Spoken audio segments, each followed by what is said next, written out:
मुसलमान में यह संस्कार बिल्कुल नहीं आ सकते कि हम जगन्नाथपुरी जगन्नाथ जी का दर्शन करने जाएंगे। उनके यहाँ तो बहुत बड़ा पाप है बुत परस्ती, मूर्ति पूजा बिल्कुल किसी भी अंश में स्वीकार नहीं है। तो सदन जी जगन्नाथपुरी की ओर चल पड़े। चलते चलते केस बढ़े हो गए थे, तो फकीर जैसे, बाबा संत जैसे लगने लग गए थे। और उस समय कोई होटलों की व्यवस्था तो थी नहीं, लोग कहीं रुक जाते थे, मांग कर खा लेते, यात्रा में आगे चलते। एक गृहस्थ के अतिथि सदन जी हो गए। शाम का समय था, रात में कहाँ जाएं? तो उन्होंने घर की मालकिन से पूछा कि माताजी मैं यहाँ जगन्नाथपुरी यात्रा के लिए जा रहा हूँ, रात हो गई, यहाँ रुक सकता हूँ? हाँ रुक जाओ महाराज, कोई बात नहीं। रुक गया। पति उस समय घर पे नहीं था, बाद में पति कहीं बाहर से आया और वो खा पी के सो गया। पर वो जो स्त्री थी वो कुलटा थी। सदन जी के रूप को देखकर उसके मन में सदन जी के प्रति आकर्षण जगा और वो रात्रि में उनके निकट आकर बोली कि देखो मेरा पति तो निर्बल है, किसी काम का नहीं है, और घर में जितना सोना चांदी है सब ले लेती हूँ मैं, और हम और तुम चलें कहीं दूर। तो सदन जी ने कान पर हाथ रख लिए, कहा कि आप माता हैं और मैं भगवान की ओर जा रहा हूँ, धर्मतः आप माता ही हैं, मैंने माता आपको कहा है, आप मेरी परीक्षा न लें। आपको अपने पति के प्रति भगवत भाव से सेवा करनी चाहिए। उसकी समझ में आया कि पति के कारण हमको नहीं ले जा रहे हैं, तो उसने सोते हुए पति का मस्तक, गला कुल्हाड़ी से काट दिया, मार दिया पति को। बोले अब तो खत्म हो गया, अब नहीं वो पीछा कर सकता, दे सोना चांदी ले चल चल। तब सदन जी हाहाकार कर उठे। उन्होंने कहा कि रे हम कसाई जरूर हैं लेकिन इतना कठोर हृदय हमारा नहीं है। तूने क्या कर डाला? अपने पति की हत्या कर दी। तू अपने पति की नहीं हो सकती तो दूसरे की तू क्या होगी? मैं कभी स्वीकार नहीं कर सकता। उसने कहा तुम्हें पता नहीं मैं स्त्री हूं, हमारी बात मान लोगे तो फायदे में रहोगे और नहीं तो इसका दुष्परिणाम भोगना पड़ेगा।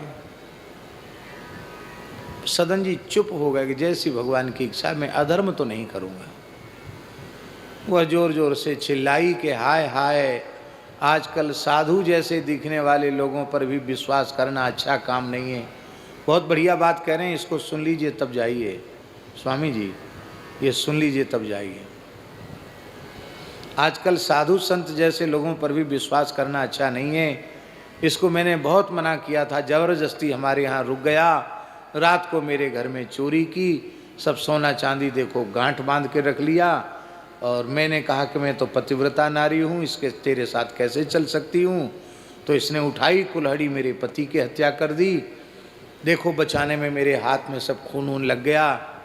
हाय हाय मैं तो मारी गई। किसी ने कुछ नहीं सुना, इनकी पिटाई शुरू हुई सदन जी की। अरे बोले मर जाएगा, राजा के पास ले चलो। राजा के पास ले गए। स्त्री का ही बयान सही माना गया, लोगों ने कहा ऐसा ही है।